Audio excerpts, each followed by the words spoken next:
Okay, folks are still joining. All right, so we are at 5:32. So I'm going to go ahead and get started. And considering I do work for Duke Energy Corporation, that is very focused on safety, I will start with a brief level one safety brief. I trust that everyone is in a safe location in order to take this call. If not, please get to one and be mindful of any tripping hazards or pinch points. You make your way to a safe exit and take your fellow occupants with you. In light of COVID-19, continue to wash your hands and face. Practice social distancing as well as use facial covering where mandated by your local jurisdiction. So I trust that everyone is safe. All right, so I'm going to go ahead and jump right in. So I want to first welcome everyone to what promises to be a fantastic discussion with 6 industry trailblazing Black women in corporate real estate. I'm Crystal Smith, construction lead for the 40-story Metro Tower project with Duke Energy, and I have the privilege of moderating this panel. So instead, setting the stage for thriving in isolation, breaking beyond physical barriers in 2021. From COVID-19 pandemic to the Black Lives Matter protests that followed the murder of George Floyd and Breonna Taylor, sparking the Say Her Name movement. The first half of 2020 has shocked the global economy, laid bare long-standing racial inequalities, and opened new conversations within corporate America. The second half of 2020 has yielded the political turbulence and the election result in the first woman and first Black American to be Vice President, Kamala Harris, highlighting the critical lens that America places on women and the intersectionality of race and gender in the context of Black women.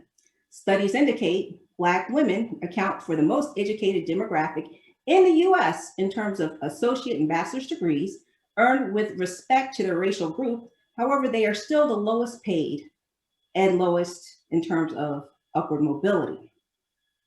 The women on this panel will explore breaking beyond physical barriers, egos, exteriors, to promote empathy, awareness for a more inclusive work environment as we move forward into 2021.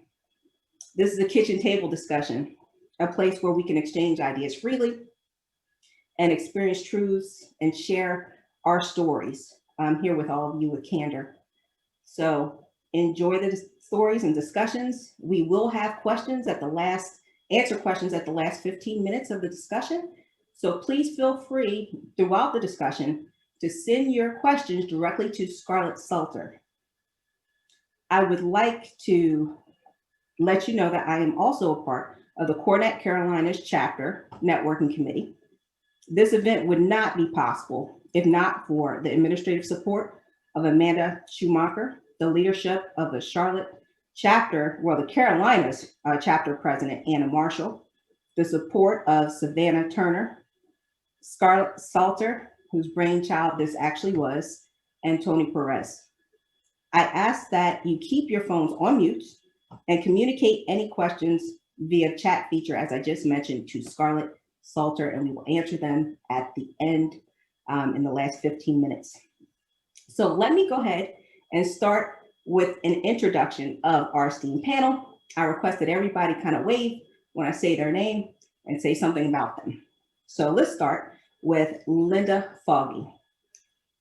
Linda is a licensed architect, leveraging her nearly 20 years of experience in commercial real estate.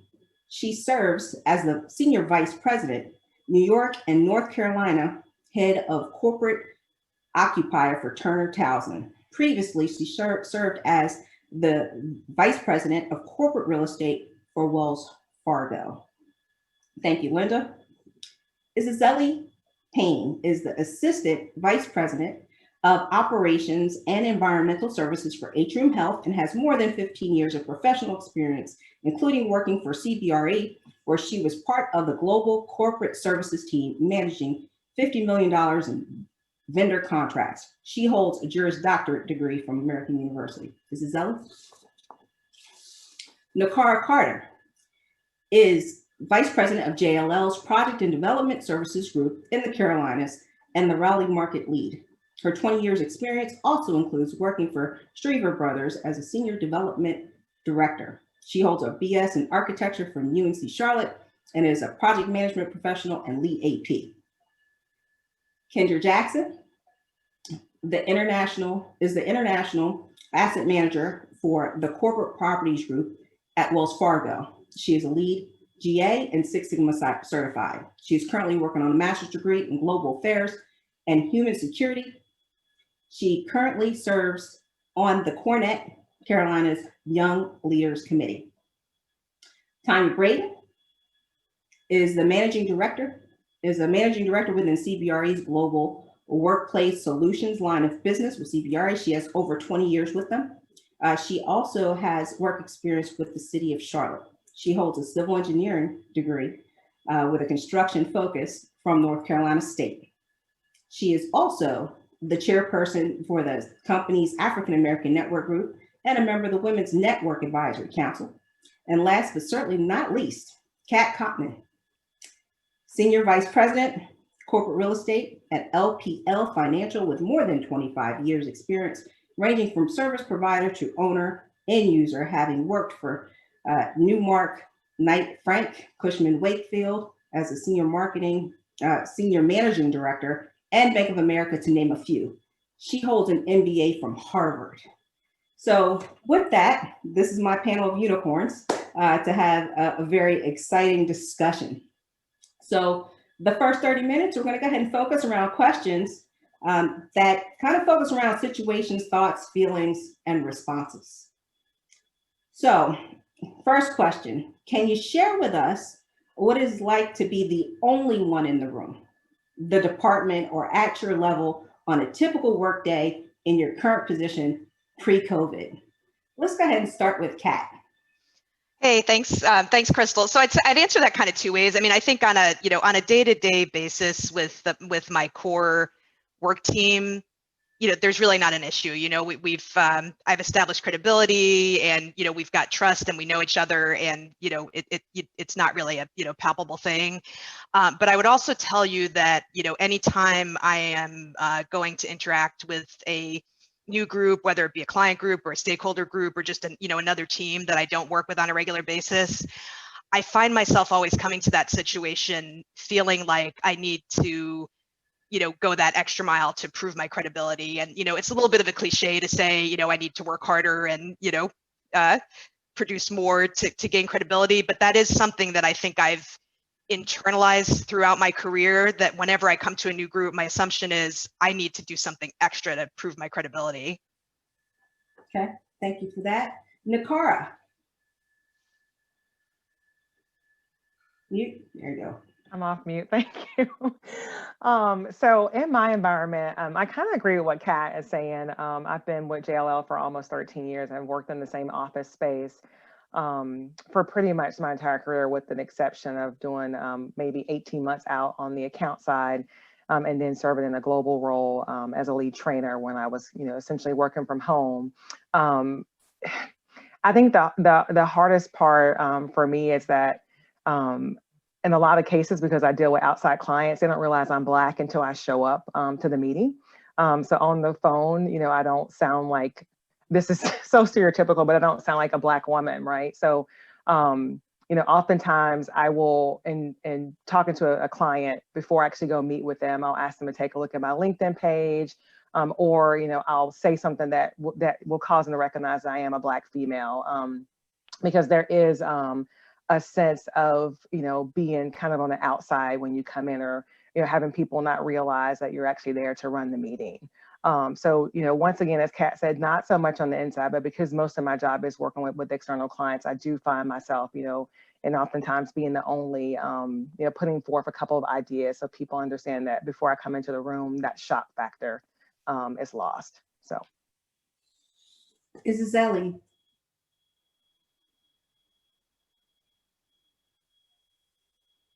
Thanks, Crystal. I would say for me, the answer is kind of complicated. A lot of times, the only means a lot of things to me personally. I'm the only JD in the room. I'm the only business person in the room, or I'm the only person under 40 in the room, or there's just so many layers to it. And so a lot of times it is challenging because my perspective is vastly different than the people who are my peers in the room. So really it's tempering my commentary in a way that is palatable for those who are receiving it. It's my nature to get to a solution really quickly. And so, you know, when you're trying to work through problems and issues with folks who on paper are more tenured, or, you know, simply have more experience or think that they should be the ones that have the answer, it is really just being thoughtful about how I deliver whatever the outcome should be, knowing some of the emotional damage that may be caused by me being the person with the answer. So I think it's just being very strategic in my delivery, knowing that my presence can make folks feel uncomfortable, not because I'm Black or because I'm a woman, just simply because, you know, I'm the person delivering the message. And a lot of folks don't necessarily, they're not self-aware that that's what may give them an issue, but you know, it's something that I'm thinking through. Thank you. Linda. Sure. So I think for me, probably, I think coming up in your career, at least my career, there might have been a time when you feel like you have to run faster and jump harder, to use Kat's analogy, which was true. So then you get to a place where maybe your credibility is out in front of you before you enter the room. And in those situations where I feel like I am, it's okay to be the only. I just embrace it. I think diversity to me is really just about a group of people around the table who think about things in different ways from one another. So just really, it's just diversity of thought. And so I just embrace that I come with a particular background and a particular way of looking at things, and I try to like lend that to the conversation and to the table, and no one way is right or wrong. And then I find if I take it out of my head, for a lot of people around the table, it kind of goes away for them, and they just kind of see it in the same way that I do. And so it's not, I haven't had a very negative experience with being the only one, but also I recognize that I'm 20 years into my career. It's very different than when I was 5 years into my career. And we'll touch on that subject a little later. Kendra. I am 5 years in, and my situation is a bit different. I haven't fully established myself. I do find myself still walking into a room, you know, looking for that familiar face, that familiarity, whether it's gender or by race. I do feel, as cliche as it is, that I do need to work a little harder and prove myself more than others and go beyond my normal job duties. My issue here is I have the challenge of being an African American, but I also have the challenge of being one of the younger generations. So again, I feel as though I have to prove myself. So people don't see my race as a shortfall, basically, that they don't stereotype me as inexperienced, emotional employees, but rather see me as more inquisitive, receptive, and that I bring a different perspective to the table and to the organization. Very thoughtful. A lot of young people can relate to you when they're new into the work environment. So thank you for your perspective. Tanya. So being 25 plus years in my career, right, contrast to Kendra, I'm at that stage, right, where it's quite customary, it's quite normal to be the only in the room. I think my entire, from childhood, where I might have been the only, right, in those talented development classes, the only in an AP class, the only at NC State construction engineering option class. It's familiar. Now, do I think it acceptable? No.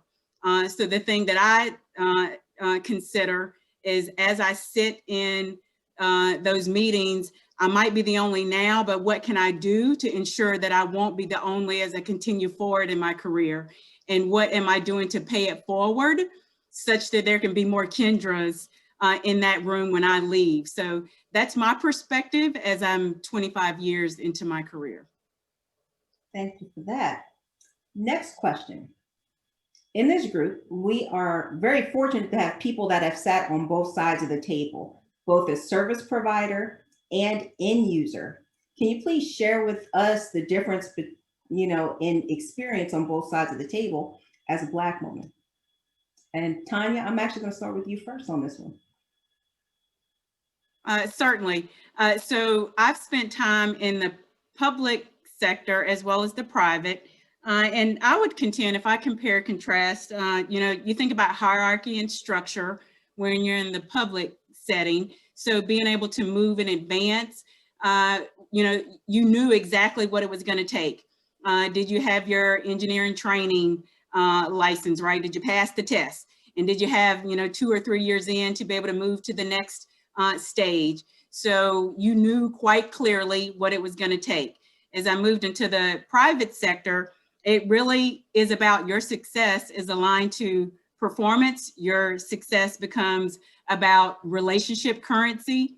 How do you grow in the private sector is as much about not only your technical aptitude, but those things that you connect with a network and a cohort of people.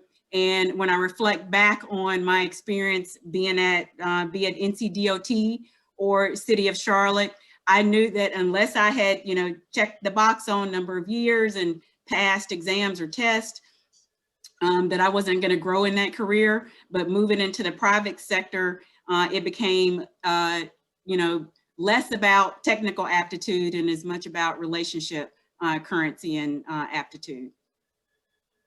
Next up, Linda. Sure. So like Crystal mentioned, I am currently back on the service provider side, but Tanya and I know each other from my CBRE days. So I had some experience on that side, and I spent some time in between with a firm that was a client of mine, Wells Fargo Bank, on the internal end user side. And the biggest difference, and I think a lot of people on this call could probably relate to this, whether they're a woman, a man, a Black woman, is that in the service provider side, if you're in a leadership position, you're revenue generating. And that means a lot to a firm that's a service provider. And so being a Black woman, you need your allies and your advocates more than most. And when you're on the service provider side and you're generating revenue, it's kind of like in sports. If you're winning, it covers up a lot of things. And so like if you're generating revenue, you can get people aligned with you and advocating for you if you're hitting your targets and your number and you're bringing in the revenue. But when you're on the end user side, you don't generate any revenue. You actually only spend money if you're in a real estate department of a company. And so it requires a completely different approach to find your allies and your advocates. And people sometimes when they want to be some people become allies and advocates out of the goodness of their heart. But some people need a reason and they need to feel safe about aligning themselves with you. And so when you're my experience was on the end user side is that you have to take a completely different approach to get your people who are going to pull you up and kind of be a caretaker for you, to get themselves aligned with you. You have to deliver in excellent and stellar fashion all the time. There's not a lot of room for mistakes because you don't have that sort of revenue generation component that's kind of helping you along. So that to me is the biggest difference between the two sides. There's pluses and minuses on both sides. I do enjoy the pace of the service provider side and the sort of the hunt and all kinds of fun things on this side as well. So that's been my experience, the major difference between the two sides. Okay. Next up, Isabelli. So that I think that's a really fun question. I haven't been on the service provider side for coming up on 7 years now. And I look back to my days, I too was at CBRE with Tanya. And, there was the challenge of the difficult client and managing the personalities that were on the client side. And I think when I look back to that experience, really finding some commonalities, with the client, when there's always going to be an issue that arises. But if you are with a client who may not have the same background, they may be less willing to engage with you in a familiar way.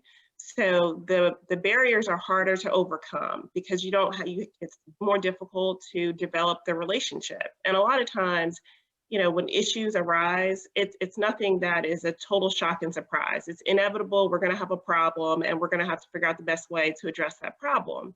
But if you have a client who's like, oh gosh, I really don't understand Isabelli. She's got this big fat attitude. I don't want to work with her.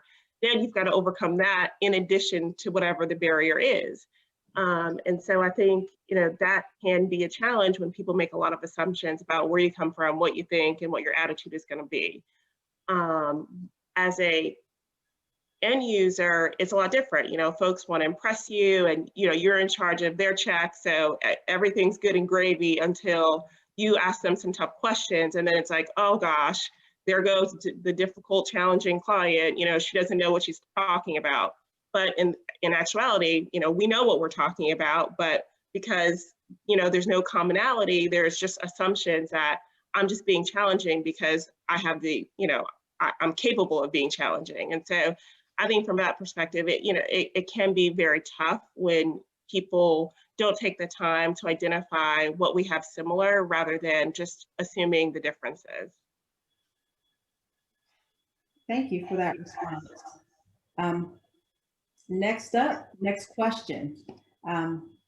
Because you are so visible by being not like the others, women with natural hair on the panel have had to think about how their hairstyles would be perceived in the office. Even prior to us starting this call, we actually had a discussion about lighting. How does lighting work with our complexion when we get on video conferencing calls? And there are some folks that know about corporate real estate technology also know that there are some video conferencing systems that do not translate darker skin complexions at all. So everybody else shows up, but the Black person in the room is completely blacked out and you can't even see them in focus. I've been on calls, video calls where that actually was the case, that the technology didn't even support my presence. So given that, the two folks that this goes to is both Kendra and Linda, what experience did you have when you decided to wear a more ethnic hairstyle? And I'm actually going to address this one to Kendra first. So I'm sure this is a conversation all of us have had before. So let's see. First, I'd like to say that and make a note that I've never worn my natural hair to a job interview. A day or two before every interview I have, I've always had my hair straightened so that I would fit the corporate image of being poised and polished. I have two styles that I typically go for, and that would be straight and pulled back in a line, or if I'm feeling a bit more rebellious, straight and just pulled back and hanging down. Now, I wanted to make a note that I'm sure plenty of people spend money on getting new suit, getting ready for interview, getting suits, getting a $20 haircut. But for me, the fact that I literally spent an extra $100 just on my hair, not to please me, but to seem presentable for someone else, is something a lot of people I feel don't think about.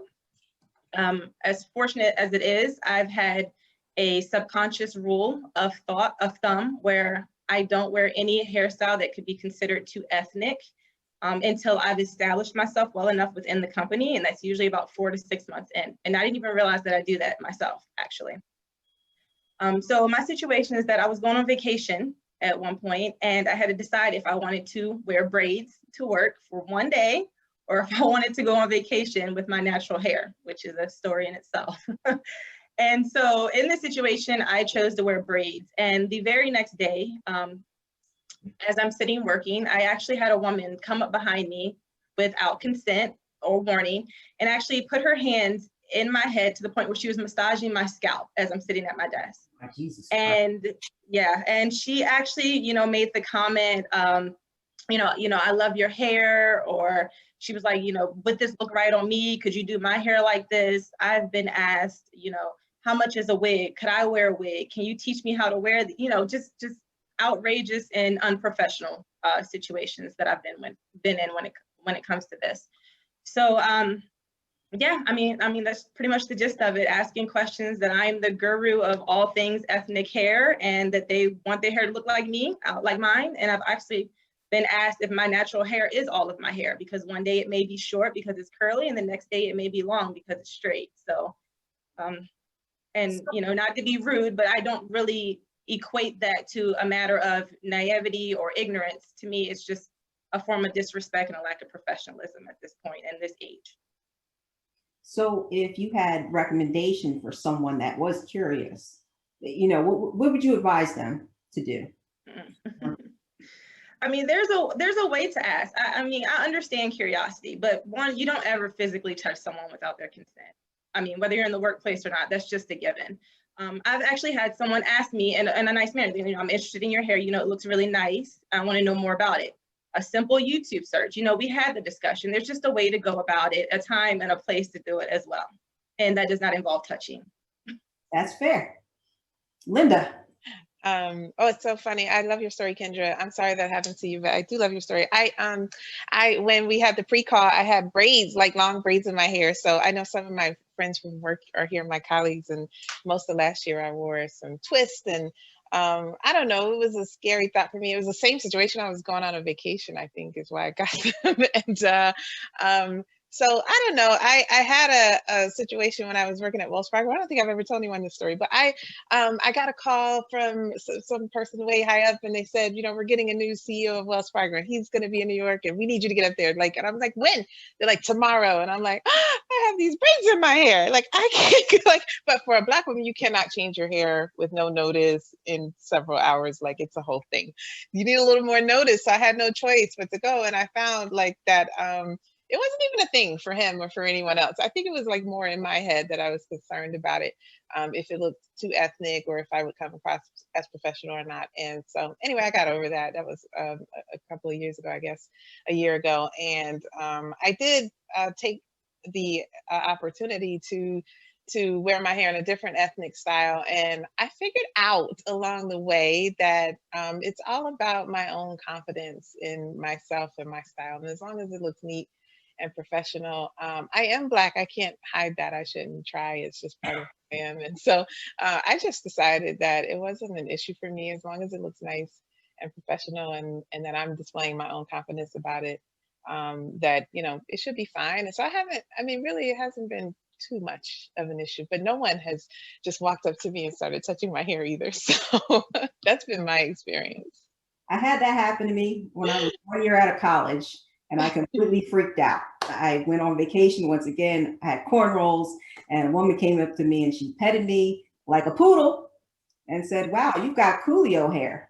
And I froze, stock still. I had student loans to pay for, so I couldn't do anything about it. But I, as a new engineer, that was the only woman engineer in my department and the only person of color. It put me in a very awkward situation when I was green. Now I'm older, so I'm good. I do what I want within reason. I'm not going to dye it hot pink, but you know, so you know, the hair discussion is really real and very close to us as a group. So thank you guys for sharing your stories. Next question. Many of you have worked for different companies, and with change is risk. So do you consider yourself a risk taker or risk averse? And if you did take a risk, what was that risk as a professional or while in college? And what was the catalyst that triggered that risk? So first up on that question is Kat. Hey, yeah, thanks, Crystal. You know, I'm actually going to start this answer kind of going back to something that Linda said right in the beginning, which really resonated with me, that you know, that idea of, you know, when you're further along in your career, your reputation kind of precedes you, and it, you know, it kind of paves that way. And I think that's really true. And I've benefited and, you know, enjoyed that as well in my career. But when you change companies, you lose a little bit of that. You kind of have to build it up again. And so, you know, I've been a risk taker in, you know, changing companies several times in my career and kind of having to rebuild that credibility. And you know, when I made those decisions, you know, it was typically always for either for career advancement and or that I was just kind of feeling plateaued and, you know, bored in my current role. And so I kind of, you know, wanted to make a big change. And so I've taken some risks in my career that way. And I think they've all, you know, paid off for me and have been, you know, helpful for my career journey. The other way I want to kind of answer that question, though, is I think in order to really grow as a person and grow in your career, I think risk taking is really, really important to that, because, you know, you can only go so far in a role and becoming a subject expert without taking a risk. You need that risk to kind of elevate to the next level, or, you know, really add value to the organization that you're in by doing something new and innovative. And when I look through my career, you know, I can see many points in my career where I took risks, where I was really passionate about initiative. I was willing to, you know, challenge the status quo, or, you know, leap into a commitment when I hadn't done it before or didn't know how to get there.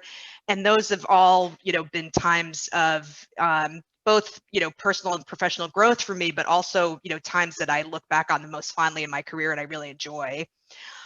But I've also had some times in my career where I wasn't hitting on all cylinders, where I felt plateaued or I felt risk averse. And I think I can also kind of correlate that with, in order for me to be comfortable taking risks, I have to really feel like I belong to the organization that I'm in, that I trust the people that I work with, that they trust me, and that I can kind of bring my whole authentic self and be passionate about what I'm doing. And so I think that's something that I would just kind of put out there, to the ether in terms of people who are leaders or who are running organizations, that you get the most out of people when you really focus on inclusion. And that's been, true for me personally in terms of where I've excelled. Thank you for that story. Tanya. I actually, here in CAT, I'm probably going to modify my feedback. Some similarities, although much of my risk has been, my 21 year career journey, all at the same organization, but I've not done the same thing over those 21 years at CBRE. And much of that has been about taking risk in different roles and capacities, for which some of those roles I did not know, a thing about. And we hear many people describe, if someone comes to you and says, Tanya, I'm considering you for this next capacity. And often we think like, why would I do that? But for me, that's the excitement of that and being able to step in. I'm highly competitive by nature and quite comfortable at, taking on a challenge. And if not for, I think if you're not moving, if you're not growing, then you're just standing still. So you've got to be okay with moving into that next opportunity, moving along the adventure and journey. But to Kat's point, being able to understand, for why you're doing that, for what purpose, for what moment in time you are, and not only in your professional life, but where you happen to be personally, and what's happening around you. And I had to think about that too. Things are about quality over quantity of activities. And not only you called it, I serve currently as our national chairperson of our African American Network Group. Intersectionality now, as I sit on the advisory board of our women's network. But inclusion is a right, it's not a privilege. I've also served in our local community in Charlotte as I was the chair of the board of our African American Cultural Center. It's called the Harvey B. Gantt Center for African American Arts and Culture. I've sat on the Community Building Initiative board. So all of those things, they mean the same thing. And if you're going to do something, do it with intentionality and know that, what impact am I going to have, not only for me, but for others that I serve. And I absolutely believe in servant leadership. So how can I impact others? How can I serve others? And what is it going to do for me? So when you think about all of those things coming together, I'm going to take a risk. I'm going to grow myself, but it's got to be with purpose. And so I think about all those things. I'm the mother of only one son. And I always think about too, what can I do that's going to be an impact on him, and what role model will I be also as a mother. So all those things coming together, I think you just always have to be thoughtful and considerate. And I'm going to do a little bit of a shout out to Linda. I often will reach out, consult, right? You got to have people in your corner that you can bounce things off of. And I would be remiss if I didn't just acknowledge Linda over my career journey as well. And, she'll keep me honest and say like, that's stupid, don't do that. But I think I just can't, you just can't stand still, but don't do things if they are not going to meet and serve purpose for you and serve purpose, I think, for the others that you can impact. Okay. Linda. Oh, thank you, Tanya. A dear, dear friend, Tanya is. We have been on each other's board of directors, I would say. And I'm going to add on to something Tanya said, which is if you're not moving forward, you're standing still. And I'll take it a step further and say, if you're standing still, you're actually moving backwards. I think it was my friend Tony Perez who first said that to me 10 years ago, because others around you are moving ahead. And so for me, my litmus test around a role, I guess first your question is, are you a risk taker or risk averse? And I would say 100% I'm a risk taker, but I believe in a sort of a calculated and a measured risk, not just sort of any old kind of risk without really thinking it through. But I think it's really important to kind of take that leap of faith. And sometimes as for a lot of people, but for women especially, we're a little bit more afraid, I think, sometimes. And so for me, in my career, when I thought about when I had to leave CBRE, I was there for 9 years. I love that company. Tanya knows, we had a great time there together. I was growing, getting promoted. And one of my clients, Wells Fargo, called and said, could you come over here and run a portion of this real estate portfolio for us? And it was an opportunity to do something new. And I guess I have this litmus test that I use, because you asked, part of your question is, how do you know when it's time to go? And the litmus test for me is pretty simple. It's two things, really. One is I need to be contributing and adding value in a material way, contributing something that no one else is really able to contribute to you. And the second thing is, am I learning and growing, which kind of keeps me from standing still. And if I can't answer yes to both of those, it probably is time to go. I was really fortunate that it wasn't apparent to me yet that it was time to move on, but this opportunity came along, and I would say it's scary to take risks and kind of take these leaps and jumps. And the one thing that I had to realize in that decision, and when it was time for me to leave Wells Fargo, which I also did not want to go, but I was being recruited away, is that I had to acknowledge that fear is okay. It's okay to be afraid. It's going to be scary. If it's not, it's probably not a big enough jump. And I just have to make space for the fear and let the fear be there and let it hang out, but I can't let it guide my decision. I have to make the decision based on something else. And that's what allows me to move forward and get to the next stage and next step where I can make a bigger impact, like Tanya is saying. And so that's kind of how I think about risk and risk taking and kind of taking those jumps and leaps, and when I kind of know it's time to move on. Okay, thank you for that. Nakara. Thank you, Crystal. So I agree with everything that's been said here today. I didn't realize I was a risk taker until probably about 4 years ago. And speaking to someone about my college career, they pointed out to me, and then it's, as I reflected upon, what they said, and then took a look at my career, I realized that I've always been a risk taker. I've just never associated myself with that. I think I just thought I was just crazy. So the risk taking for me actually started in college. And so for anyone that's from Charlotte or from North Carolina, there is a scholarship that existed some 25 years ago called Teaching Fellow Scholarship. And it was a scholarship where you would apply for it, you got selected, you were given, it was 4 years that your college was fully covered, and then you were required to come back and teach in the state of North Carolina anywhere. It could have been in Podunk, right? But for 4 years you had to teach, and yeah, that's essentially how you pay back the money. So I was a recipient of a scholarship. I grew up, with just my mother and my twin sister and 4 other siblings. So we didn't have a lot of money. So going to college, I was first generation college and high school graduate, was really a big deal. And so I took the scholarship and I started off at A&T. And so I left, to go to school. And the first day of classes, I walked into financial aid and I declined my scholarship. And I decided I wanted to pursue something else, right? So I was, a math major, focusing on education. I decided I wanted to do architectural engineering. My parents didn't know this, right? They had no idea that I now did not have, a full scholarship to cover the cost of college. And so I made that decision. And then by the time I got to the end of the semester, which was right before the holiday, I did my final exams that November, head into December, and I went home. And when I went home, I took everything with me because I had no intentions of going back. My parents had no idea I had no intentions of going back.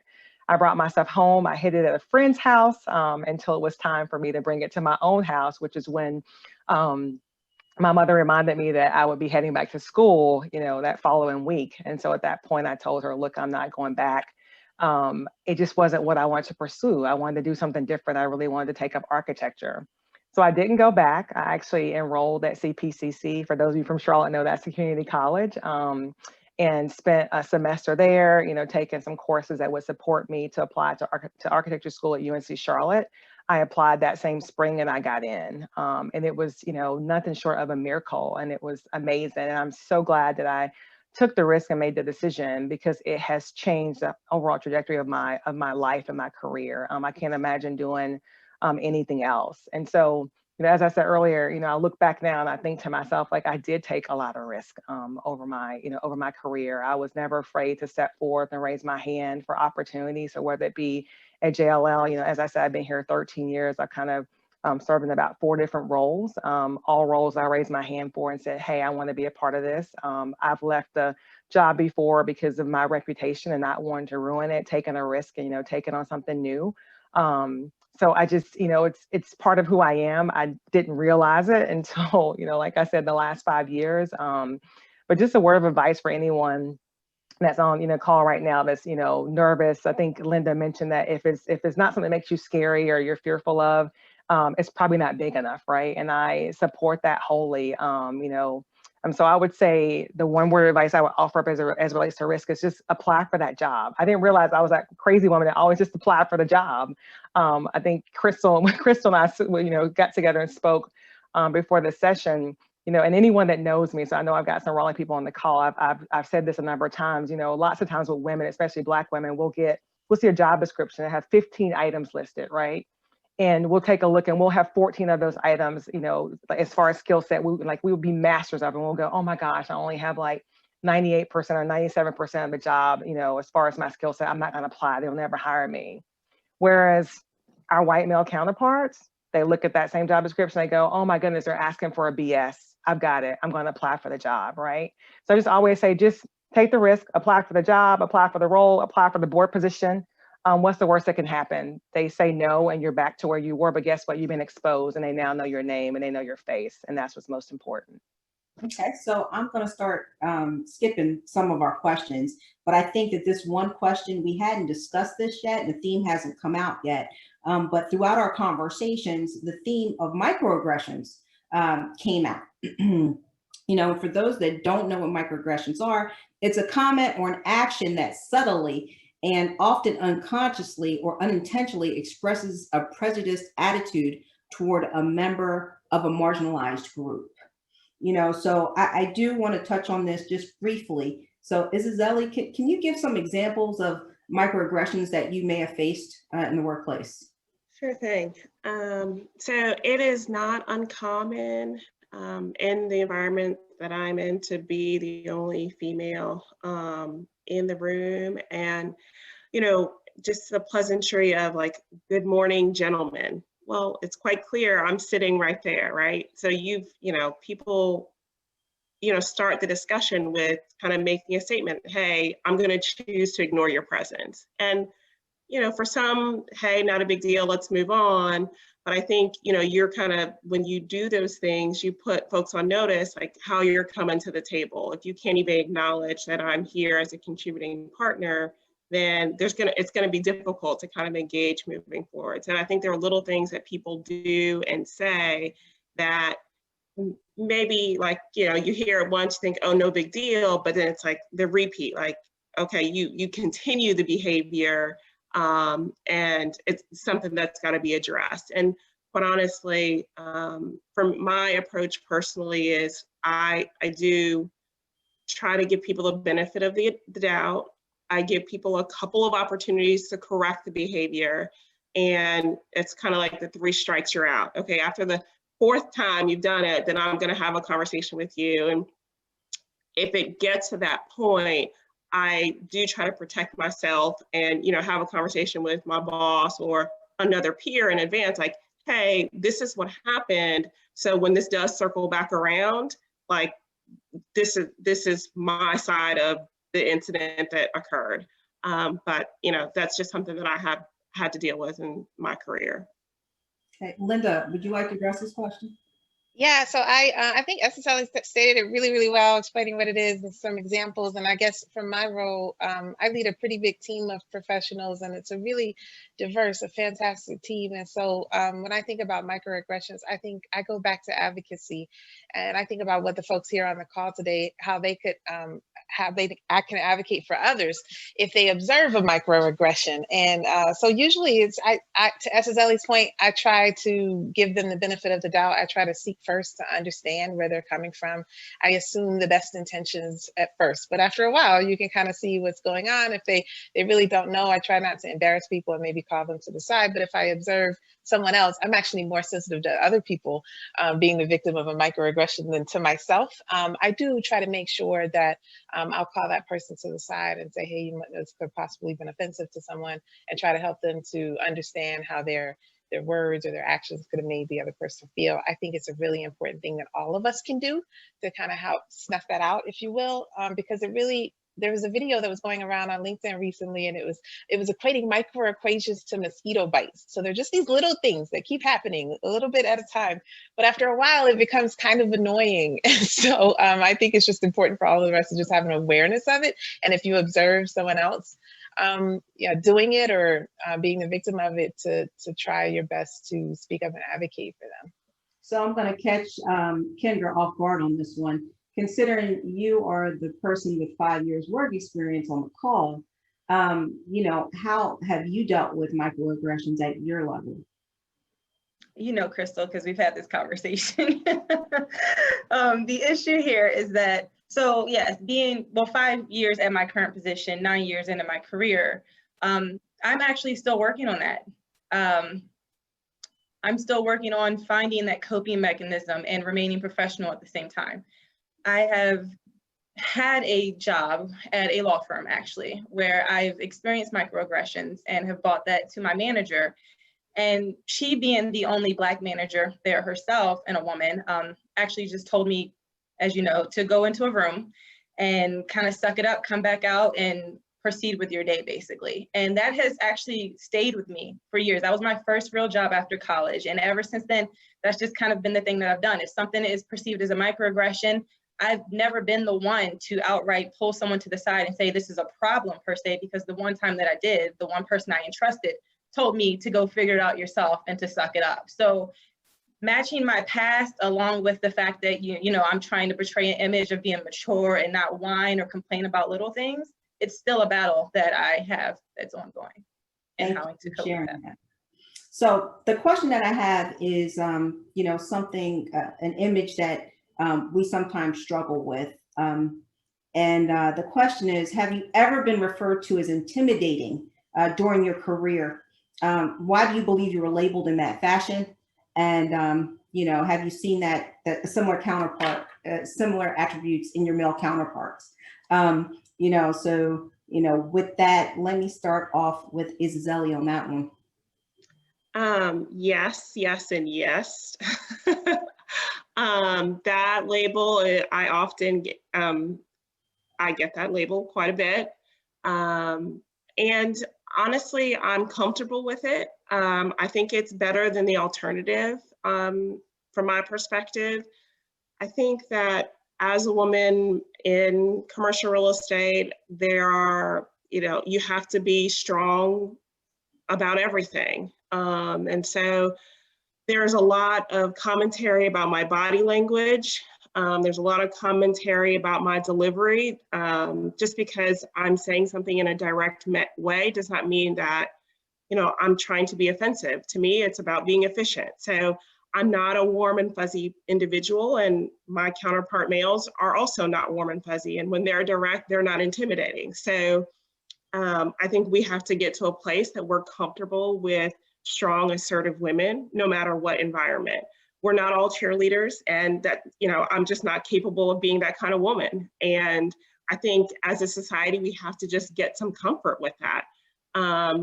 It is very frequent that people think that, I have feelings one way or the other because they're reading my body language, but it's really, I may or may not have those feelings. And so I've gone through 360s. I've, had, managers say, Isabelle, can't you just be a little friendlier?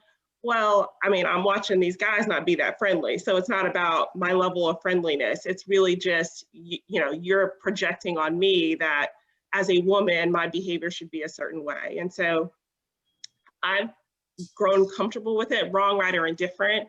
I think that if you are a subject matter expert, if you are performing at your job, if you're bringing up people behind you, I think if you're hitting all of those milestones, there really should be very limited commentary about how assertive you are as a woman. Right. So next up, Kat, what's your take on this? Well, I don't know if I can follow that act. I mean, I think you checked that box. Yeah, I mean, I've gotten that feedback as well. That I'm a very direct speaker. I'm very analytical and kind of fact-based, and I've been called intimidating too. But I don't think I really have anything else to add that hasn't been shared already. So. Okay, and Nakara. So for Kat and Isabelle, I don't think it makes a difference, right? Whether or not you're like kind or that perception, because I feel like I'm one of those people where I'm very passionate. So if anyone, folks that know me on this call know me to be very passionate, right? But I also think I'm, one of my 5 traits as far as my Gallup strengths is woo, right? And positivity. So I'm that person that comes into a room and it's always like bright-eyed and bushy-tailed, and I still get labeled as intimidating, right? So I don't think it really makes a difference. I think in so many cases, the intimidation comes from the messenger.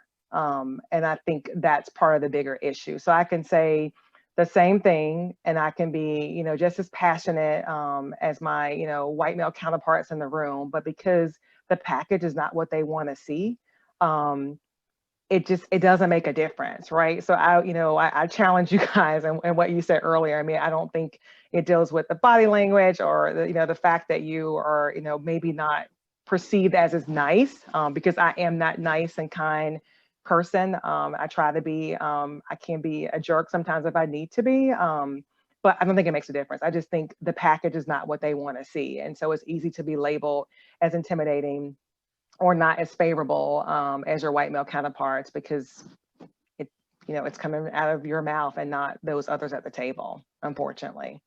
So I'm going to bounce this one to Kat, and then I'm going to move past it. Kat, as a matter of fact, I asked a couple people this question. What's the worst professional experience you've ever had? Thanks, Crystal. So this is an interesting one. And, initially I talked a little bit with Crystal about this before the meeting, and my first reaction was like, oh gosh, I can't even think of anything, and I don't like hold on to negative things. I just kind of let them go. And then I thought about it after we met, and all of a sudden I thought of like, oh my gosh, no, there's all these things I could share. And so I'm going to share what I think was really the worst setback in my career. And this is very new experience for me to share something like that with a large group like this. So, but I'm going to do it because hopefully it'll be productive for everyone. But I was, fairly well along in my career. I was in a senior leadership role with a leadership team of about, 10 or 12 people. There was one other woman on the leadership team, one other person of color, but, I was the only one who was both. And the head of our group left the company, and we got a new leader, and he came in from another part of the business and was, fairly late in his career and kind of had a real sort of, what I would call sort of an old school kind of leadership style. And I did not hit it off with him right away. I mean, I think, he didn't like me. I was kind of on the wrong side of a, political thing that I happened to be kind of caught in the crosshairs on. And my experience with him, I reported to him, and I had about 3 or 4 meetings with him the first, couple of months after he came to lead our team.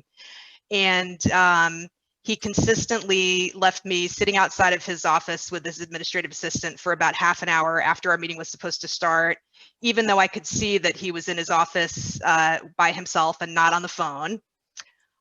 He consistently called me Kit, although my name is Kat. He consistently talked at me and didn't really let me talk when we met one-on-one.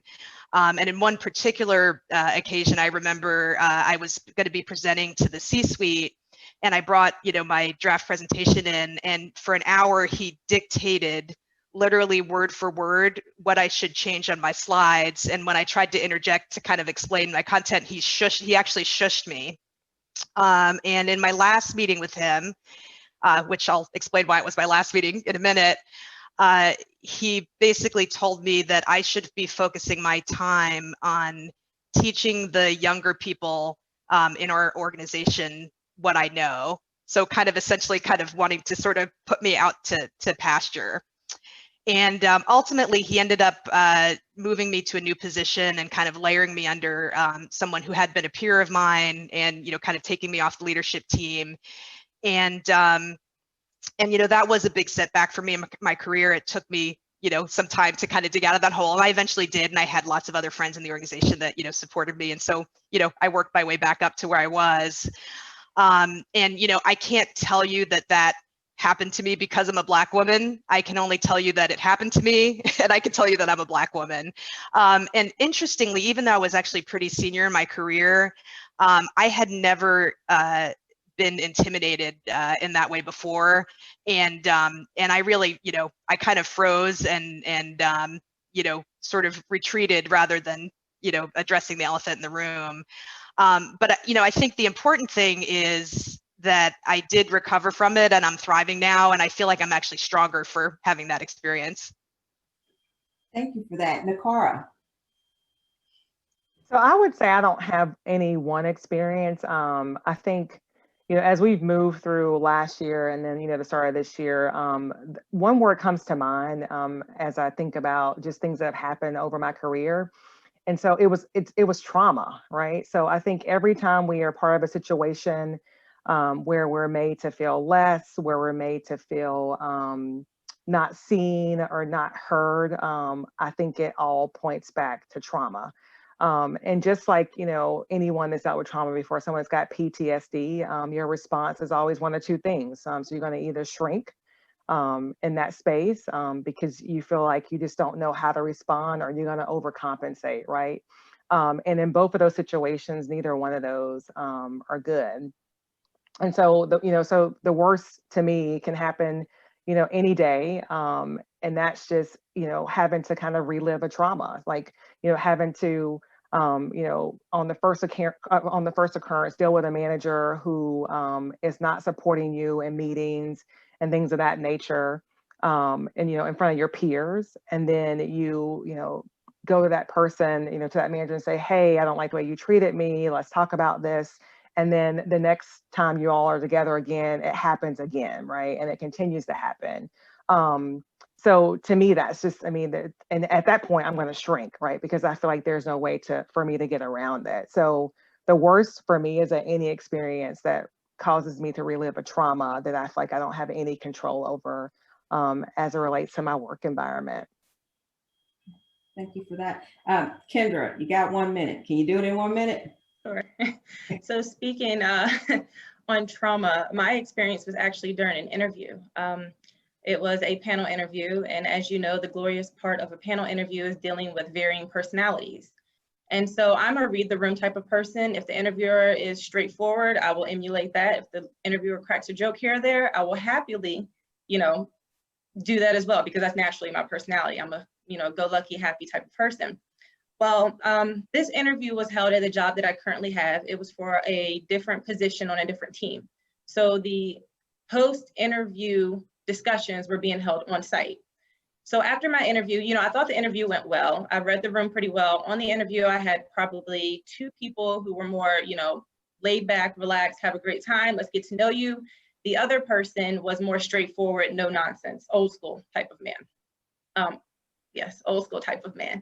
And so just leave it there. So after, I thought the interview had went well. And so after the interview, I simply went to the kitchen to get my lunch, but I did not know that in the next room, they were discussing my actual interview. And so thin walled, it's a little hard not to hear. And so I actually hear the one individual actually say in his own words that he wasn't sure that I would be a good cultural fit, whatever that's supposed to mean. And that I seemed that I could be a little too much and unpolished. Those were his exact words. And it's one thing to, I walked out of that interview feeling so confident and reassured, oh, I got this job. It was nice to not be so serious the entire time. But to actually hear that, usually leave an interview if you don't get a job, you wonder, okay, do I not have enough experience? Maybe I should have answered that question better. But to hear you may not get a job because you might not fit the culture, or that you seem unpolished because you let a little bit of your personality show, it really had an effect. And long story short, I was offered the position, I accepted. And to have this individual on my team, this was a team member of mine, to go through working with this individual and not be indifferent, not hold a grudge. It was extremely difficult, but I did find myself acting differently towards this person than anyone else on my team. I found myself dulling myself down, having a bland facade just so I could fit the image and prove him wrong, when really it was being a disservice to myself. So thank you for sharing, that story. I thought it was a very powerful story, especially given, your 9-year career experience and on the panel, because this is something you could carry with you for your whole career, but hopefully you've got some advice on how to grow from that. Yes. So given the topic of isolation and being a trailblazer, it can be stressful, and to continue performing at a high level, what do you do for support, for self-care or restoration to continue to show up every day? So I'm going to pose this question to Isizeli. Well, several things. I fortunately have a very wonderful partner who is super supportive. I think, for me, my ability to be able to go home and talk to my husband about some of the trials and tribulations that I'm going through at work has been very helpful. He too, is in real estate, and so he understood the kind of people that I work with. We've, overlap careers to some degree. And so I think having that support system, in addition to like my friends and my children, despite my experience being the only person in the room for effectively my entire life, I think there are still challenges that are unexpected. And so having the ability to share with someone that you love and has your best interest at heart, I think is super important. So if that's a spouse, if that is a parent, if that is a childhood friend, whoever that person is who understands corporate dynamics, that person who understands, politics, that person who really can see the total picture of what you're going through, I think is very important, because there are many times where something happens at work, I'm like, am I reading this right? Am I being too sensitive? Or, just to have someone with a fresh set of eyes that can tell you, you know what, that was messed up. Like, that shouldn't have happened. Or, girl, you're in your feelings, go back to work. It was not a big deal. So for me, that's been really helpful, just to have someone by my side who is super supportive and can help talk through some of the stuff that I go through. Okay. Linda, 1 minute. Oh, mine is easy. Meditation is my friend. Aromatherapy. You see, like, my little aromatherapy is always going because the smells are great and calming. But every day, no, not every day, 5 days a week, because the day that I'm going to work, I meditate in the morning, always. And it doesn't have to be a long thing that's drawn out. It could be sort of a short 10 to 15 minute thing, but I got to get that done every single morning. It sort of helps me to be mindful about everything that occurs. It helps me to be present, to listen. And so for me, it's definitely meditation. Awesome. And then for this particular one, Kat, 1 minute. Yeah, I think for me, what I've learned over the years is just to not take anything personally. When there's going to be conflict at work, or there are going to be obstacles, and I just try to take the emotion out of it for myself personally, and just look at it as here's a problem, how am I going to solve it? And don't take it as, oh, this person is doing this to me, Kat. It's, here's something that's a conflict in the workplace or an obstacle to get, an objective accomplished. How do I solve it? And, with that, I sleep really well at night. Data-driven, Logical. Yep. We can get over this. Let's go. It seems like you put a lot of that on you to solve the problem.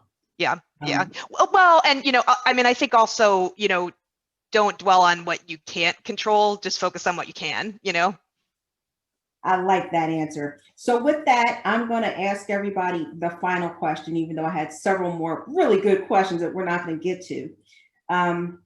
What thought would you like to leave the audience with today in efforts to be a good ally and support you when you are the only in a room? So with that, I'm going to actually start with you, Tanya.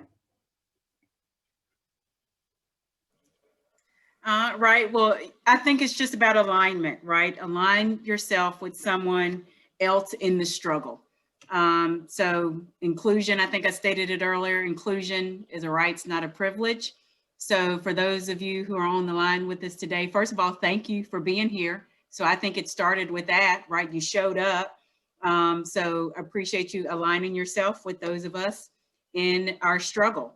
So just do more of the same. And with inclusion, we'll have better outcomes in the end.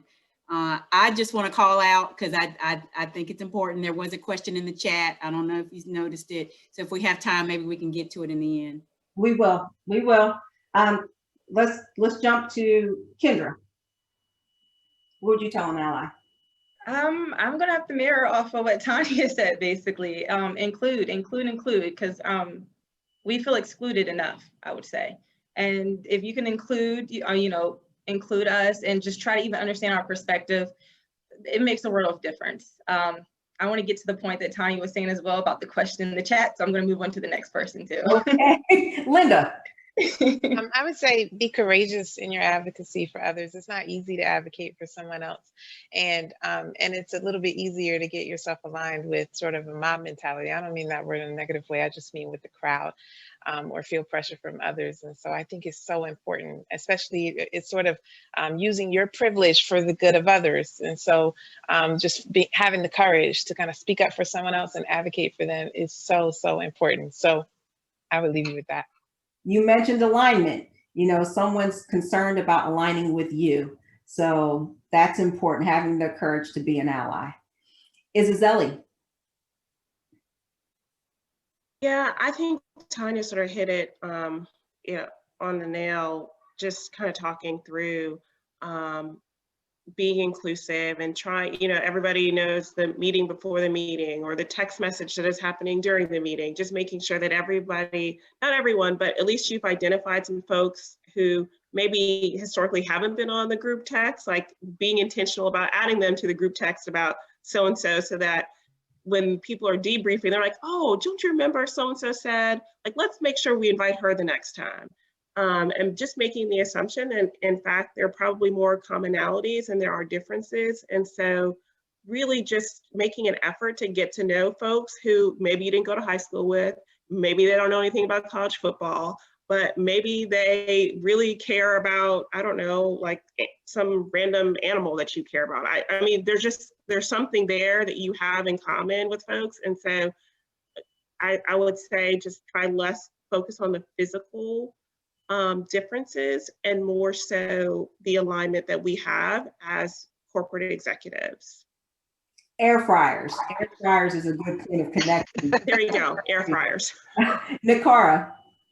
So I would say for the allies out there, allyship is a 24/7, 365 partnership. And so I want you to treat it as such. And it's easy. I think Linda was saying, always being, advocating for us, but do it when I'm not in the room as well, right? I think it's easy to advocate for me when I'm sitting next to you. And there's this kind of sense of courage that comes with that. But I think the real courage comes when you support me when I'm not present, right? And you stand up for me when I'm not present.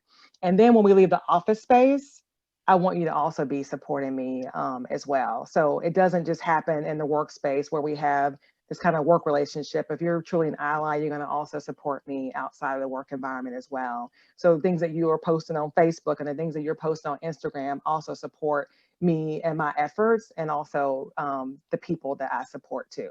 So. Kat. Yeah, the only thing I would add is just, as an advocate, looking for other people's microaggressions or, exclusionary behavior, and having the courage to, to call other people out on that, or, to compensate or kind of redirect, when you see that kind of behavior in others. Okay, thank you for that. So I know that someone in the chat actually asked a question that was similar to that. So I believe you answered one of the questions in the chat already. The next question that came up that I would like to touch on is, what advice would you give yourself looking back when you were 2 to 3 years into your career? So who would like to take that one? Linda? I can take it, sure. So it's so funny because this is really similar to a question that we talked about for this panel. And I love this question. And sometimes when I get this question, I say it's 2 answers. For me, it was early in my career, it would have been one piece of advice, and 10 years there, and it was another piece of advice. And so my early life, 20 years ago, I would have told myself, don't take it personal. And Kat mentioned something about this. Don't think that they're doing this to me because I'm Linda. And if you could just sort of, it just gets in your head and then it just gets in the way. And sometimes people are just an equal opportunity jerk. I mean, they just are a jerk and it's nothing to do with me. But it, you know, kind of letting it swell up in your mind, like it's really targeted at you, is something that could really hold you back. And it took me a few years to get past that. And then I can't help but to add, like, if it was 10 years ago, the advice I would have given myself is what got you here won't get you there. And so there comes a point in your career when you need to pivot. And so the first 10 years of your career might be about, Tanya mentioned earlier, technical competency and skills, becoming really, really proficient and good at what you do. You know, being the best architect and construction manager I could be was really important. But 10 years later, it's absolutely all about people, reading the room, reading people, understanding people in a deep way, how to connect with people, how to persuade, influence, and motivate people. And so becoming a person that studies other people is really what will get you to the next level in your life, in your career. And so just kind of being cognizant for you when that mark is. For me, it was 10 years. When you start to ascend from management into leadership. Leadership is far more aspirational and inspirational, and it really requires you to have a different set of skills than what kind of got you to the place of being in management. So that's my answer to that question. Awesome. Kendra, I want Kendra to answer this question because she's right in the midst of it. So what I would tell someone maybe fresh out of college or early in their career is to find mentors first and foremost. Find mentors that look like you and that are in the positions that you aspire to be in, but to also find mentors of different backgrounds and positions so you can have a diverse group of individuals behind you. I would say to join professional networks and organizations, that your network is everything. I will say that a wise woman once told me to build your team, because your team is the people who want to see you succeed, and they're going to help you get there, basically. And that is extremely important. That's your support system. Those are your, that's your guide, basically, through this corporate life that we're going through right now. And lastly, I will say this: I can't say 100%. Be 100% yourself on these interviews. Wear that natural hair. Be all out. This, that, and the other, because I'm not sure that the world is ready for 100% authenticity. But I will say to learn the rules of the game and act accordingly. Everyone can get from point A to B, but everyone's path is going to be different. So just keep that in mind. Thank you for that, Nakar. So I want to piggyback a little bit on what Kat said earlier about not taking things too personal. So I would add to that, like, don't carry the burden. I think as Black women, we carry a lot of burden, a lot of guilt. When we're the only in this space, we become the token, but token. So I'm trying to think like a little bit beyond that. So we become like the piece, like the only person of color that a lot of people know, or the only person of color that a lot of people see. The ambassador, right? Yes. And so we feel like we have to act a certain way, and we have to, do a certain thing. We have to, make people think that we're really interested in golf when we're not, right? And so I just say don't carry that burden early, because I think in all of our careers, there was really a burden to carry at some point, right? By being the only. I mean, it's lonely at the top. So things, Kendra talked about building your team, do that early, start to connect with people, figure out how your allies are, your sponsors are, your mentors, do all those things early. But I cannot stress enough, like, just do not carry that burden.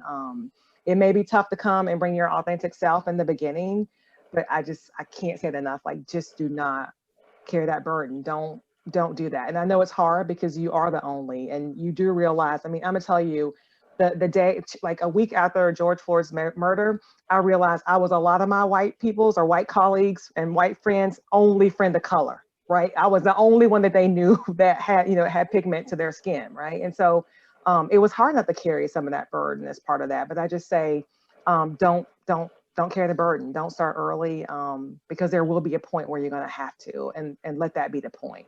But don't start early. I've got 2 additional questions in the chat. Scarlett, can I run over 5 minutes? Scarlett, she's not talking to me? Okay. So I hear typing. So what I'm going to do is, ask this question that came up. Nearly everyone on the panel mentioned that you had to work harder to prove yourself when first starting out. And do you have any recommendations for folks on this call to help you feel respected out of the gate, to take some of the pressure off you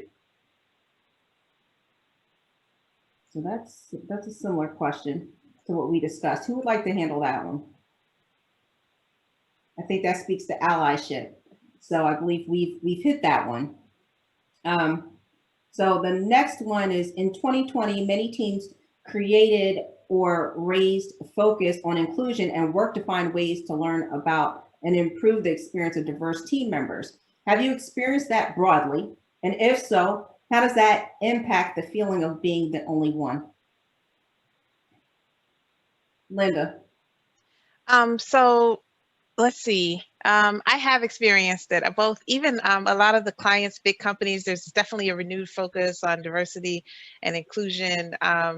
And I guess for me and probably the other women on this call, it's always been an ever-present topic. And in so some ways, with all the negative things that happened this year between the pandemic and sort of the Black Lives Matter movements and some of all the other things, even the most recent events at the Capitol, some of these things were terrible and heart-wrenching, but there was some positives that came out of it. And I think it's really allowed people to see, kind of view with an open mind, clear eyes and open heart, the way that Black people are sometimes treated and how they're treated differently than other people. And so sometimes when you're trying to heal, it's best to take the Band-Aid and rip it off. And I think that's what's happening in our nation right now, is that it's sort of a ripping off of the Band-Aid, and it's eye-opening for people. And so it's really incredible to kind of watch. It's almost like a little kid who can see for the first time. You watch this sort of unfolding of the events, and they just didn't realize, a lot of people didn't. And so I'm seeing, for me personally, it's a great time to find allies and advocates, because a lot of people want to do the right thing. They want to help us. They now see how it is for us, and they could never see before. And so when I see these, I'm observing these, I have these observations, I'm just trying to help them to find ways that they can help. And I think Nakira made an excellent point earlier, is if I don't have a seat at that table and you do, then use your privilege for good. And so I was kind of go back to that. How can your privilege help somebody else, Thank you for that. And with that last note from Linda, I'm going to go ahead and close the meeting. I want to encourage all the members of CoreNet to explore our D&I programming and certification, and even be a member of our D&I group and team. I want to express my sincerest gratitude and appreciation for both our panelists as well as everyone that attended today. I know I took away something. I know we all took away something from each other. Continue to seek information and understanding about others that aren't like you. If you would like to find out more about our programming and our membership, please visit carolinas.corenetglobal.org. We have a phenomenal award-winning Carolinas chapter with strong leadership. If you are not local to the Carolinas, I strongly encourage you to become an active member of CoreNet. And with that, I thank the leadership, and I thank you all. Have a good night. Great job, Crystal. Thank you. Thank you. Thank you. Thank you. Thanks, everyone. Thanks, Crystal. Thank you. Thanks for sharing. This is awesome.